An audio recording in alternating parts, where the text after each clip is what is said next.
तो आज हम आपको एक सूत्र बताने के लिए जा रहे हैं। उस सूत्र के आधार पर यदि इसको आप 15 दिन करके देखें तो निश्चित रूप से आपके जीवन में आमूलचूल परिवर्तन आएंगे।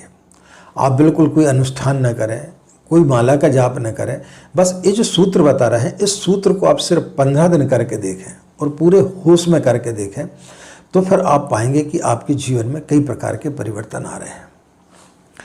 आपको करना क्या है, रात्रि में सोते समय हर व्यक्ति की शिकायत रहती है कि हमारे पास में समय नहीं रहता, हम ब्रह्म मुहूर्त में सोकर नहीं उठ सकते, या हम सुबह पूजा नहीं कर सकते, हमारे पास में समय नहीं रहता।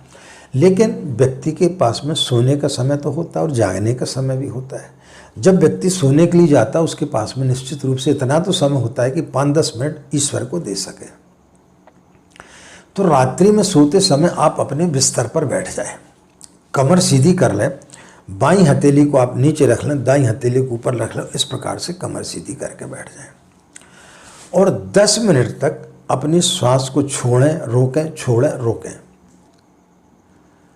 उससे क्या होगा कि आपके अंदर की जितनी भी नकारात्मक ऊर्जा है, जितने भी आपके अंदर कुविचार भरे हुए, वो सारे के सारे निकल जाएंगे। आपका मन जो है वो हल्का हो जाएगा, खाली हो जाएगा, आपका शरीर एकदम खाली हो जाएगा।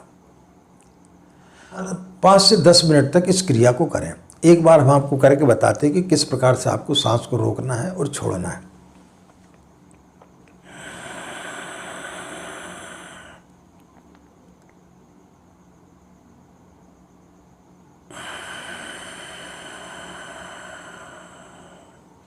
इस प्रकार से 10 मिनट तक इस क्रिया को करें और उसके पश्चात में 5 बार गायत्री मंत्र का जाप करें मन ही मन।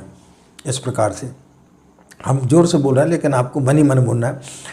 ओम भूर्भुवः स्वः तत्सवितुर्वरेण्यं भर्गो देवस्य धीमहि धियो यो नः प्रचोदयात्।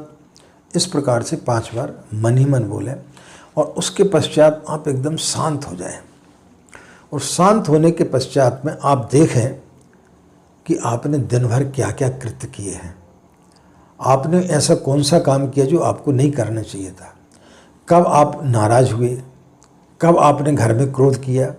आप घर से निकले, नाश्ता करने बैठे, थोड़ी सी सब्जी में नमक ज़्यादा हो गया, आपने पत्नी के ऊपर चिल्लाया, बच्चे को डांट दिया और घर से झगड़ा करके चले गए। और वो झगड़ा आपका दिन भर जो है आपका पीछा नहीं छोड़ा। आप ऑफिस में गए, उसी के चक्कर में जो है आपने ऑफिस में अपने बॉस को डांट दिया, अपने सहकर्मियों को डांट दिया और पूरे दिन आपने बेकार कर लिया। अब उन क्षणों में पूरे दिन जो है ईश्वर आपको बहुत कुछ दे रहा था और बहुत कुछ उसने दिया भी, लेकिन उसके कारण जो है आपने अपने पूरे दिन को आपने जो है तहस नहस कर दिया, पूरा बर्बाद कर दिया। तो आप ध्यान करें कि आपने दिन भर में क्या क्या गलतियाँ की, कहाँ आपको काम करना चाहिए था, कहाँ आपको जो है शांत रहना चाहिए था, कहाँ आपने काम चोरी की, आप ऑफिस में देरी से पहुँचे तो आपके बॉस ने आपको क्यों डांटा। तो इन सब चीज़ों को जब आप देखेंगे तो आपको अपनी गलतियों का एहसास होगा।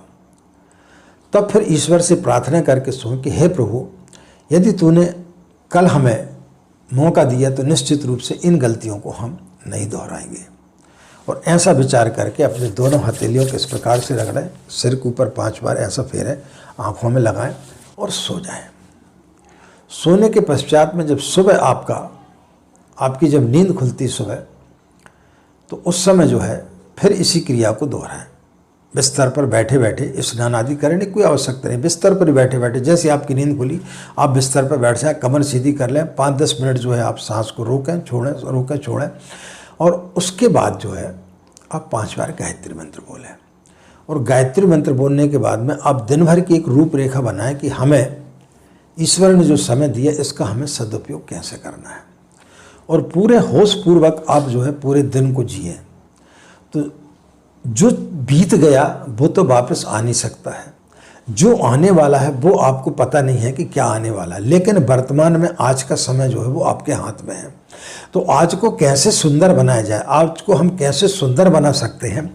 तो जिस दिन आपने इस प्रकार का भाव अपने अंदर उत्पन्न कर लिया और इस क्रिया को आप 15 दिन कम से कम दोहराएं और अपने जीवन में आप इसको उतारने का प्रयास करें तो आप पाएंगे कि 15 दिन के पश्चात में आप कोई दूसरे ही व्यक्ति हो गए। और फिर आपको लगेगा कि गायत्री मंत्र में कितनी बड़ी शक्ति है, गायत्री मंत्र आपके अंदर किस प्रकार के परिवर्तन ला सकता है।